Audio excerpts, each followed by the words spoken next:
सतगुरु की साजी नवाजी। गुरु प्यारी सात संगत जी, बड़े ही प्रेम और सत्कार से बोलिए धन्यवाद जी। प्यारी सात संगत जी, आज का टॉपिक है पूर्ण संत की पहचान। हम देखते हैं कमल का फूल, तो कमल के फूल से एक बात हमें सीखने को मिलती है।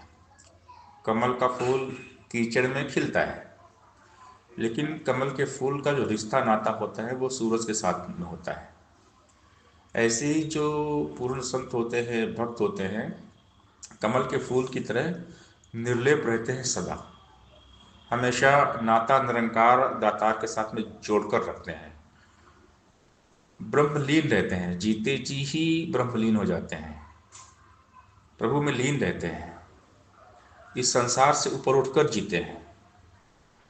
नाव पानी में चलती है जब तक, तब तक कोई प्रॉब्लम नहीं होती, लेकिन जैसे ही पानी नाव में आया तो नाव डूब जाती है।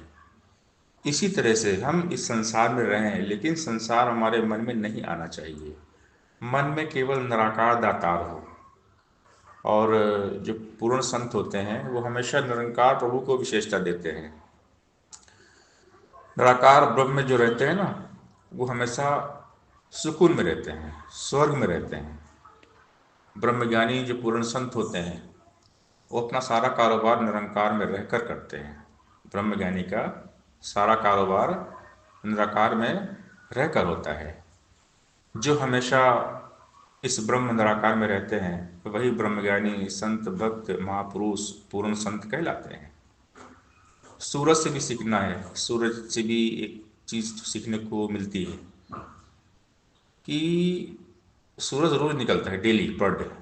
कभी कभी बादल रास्ता रोकते हैं सूरज की रोशनी का। तो हमें भी रोज कुछ ना कुछ अच्छे काम करते रहना चाहिए, भले ही कुछ समय के लिए परेशानियां ही क्यों ना आ जाए, लेकिन हमने कभी अच्छा काम करना नहीं छोड़ना है। नेकी करते रहना हरदम अपनी आदत बन जाए। हरदम सबका हित सोचे, ऐसी चाहत बन जाए। हमेशा अच्छा अच्छा काम करें, क्योंकि ईश्वर ने हमें इंसान बनाया है, तो इंसान वाला काम करें। तो जो पूर्ण संत होते हैं, भक्त होते हैं, वो हमेशा इंसानियत के लिए ही काम करते हैं, मानवता के लिए ही काम करते हैं, औरों के लिए ही जीते हैं। जो पूर्ण संत होते हैं वो कभी अकेले नहीं जीते हैं। ब्रह्मज्ञानी संत, जो पूर्ण संत होते हैं, वो जहाँ रहते हैं या जहाँ जाते हैं, निराकार की सकारात्मक ऊर्जा का संचार वहाँ बना रहता है। और जहाँ भी संतों के कदम पड़ जाते हैं वहाँ का पूरा वातावरण शुद्ध हो जाता है, निर्मल पावन पवित्र हो जाता है। पूर्ण संत ब्रह्मज्ञानी वो होते हैं जो हमेशा इस ब्रह्म निरंकार में रहते हैं। दिल दिमाग के जहन में केवल निराकार होता है। निराकार के अलावा और कुछ भी नहीं होता, केवल निराकार ही निराकार होता है। तो हमने कोशिश करना है कि पूर्ण संत के जो गुण वो हमारे अंदर आ जाए, क्योंकि संत बनना बहुत कठिन है, इतना आसान नहीं है। गुरु वचन का जल ही साधो, विषय विकार को धोता है। गुरु वचन के जल से साधो यह मन उजला होता है। घर के आंगन में जब जब भी गंदगी रह जाती है, पानी से जब साफ करे तो पानी पे बह जाती है।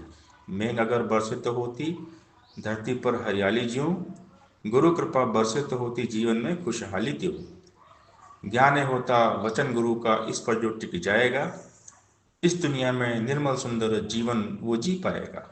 कई हरदेव गुरमत वाला समल समल के चलता है, जग काजल की कोठरी से बच के साफ निकलता है। तो पूर्ण संत की यही पहचान है कि जग काजल की कोठरी से बच के साफ निकलता है, हर काम सोच समझ से करता है। गुरमत के खिलाफ कोई भी काम नहीं करते जो पूर्ण संत होते हैं।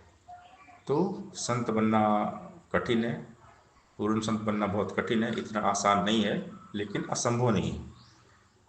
इस निरंकार दातार का जो दिन रात चिंतन करते हैं, मनन करते हैं, निरंकार में ही रहते हैं, सेवा सत्संग सुगम करते हैं, तो फिर वो ये अवस्था में पहुंच जाते हैं, सहज अवस्था, ये सरल अवस्था।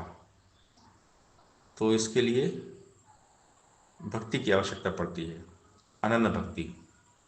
ये जो भक्ति करते हैं सच्चे दिल से, लगन से, वो पूर्ण संत बन जाते हैं। सासंगत जी प्यार से बोलिए, धन निरंकार जी